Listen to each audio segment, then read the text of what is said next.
ang paghahanda para sa Pista Senyor at Sinulog sa Cebu City. Inilatag na ang ruta ng parada at ininspeksyon na rin ang mga daraan ng kalsada. Live mula sa Cebu City, nasa frontline ng balitang yan si John Aroa. John, kumusta ang paghahanda sa seguridad para sa mga dadalo? Cheryl, plansyado na ang seguridad sa Pista Senyor at Sinulog 2025 dito sa Cebu. Libo-libo mga security personnel ang ide-deploy para siguraduhin magiging maayos ang pista. Nasa 4,000 security personnel ang ide-deploy sa Pista Senyor at Sinulog 2025 sa Cebu. Kabilang sa send-off kanina sa Cebu City Sports Center ang mga pulis mula sa Police Regional Office Central Visayas, Philippine Army at Coast Guard.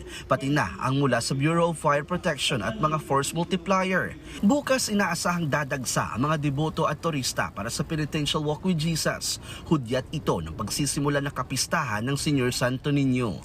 Magsisimula ito sa Fuente Osmeña papuntang Osmeña Boulevard hanggang makarating sa Basilica Menor del Santo Niño de Cebu kung saan gaganapin ang opening salvo mass. Importante nga karon is really the peace and order situation as well as the safety sa atong mga tao nga manhid dito sa Cebu City.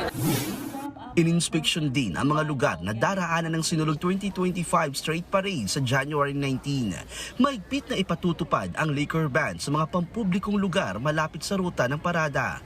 Para sa mga di makakadalo sa Pista Senyor, dadalhin ang imahe ng Santo Niño sa mga ospital at bilangguan. It's important to show to them as well that we are one with them in the celebration of the Fiesta City. Na included lahat. Walang no one left behind.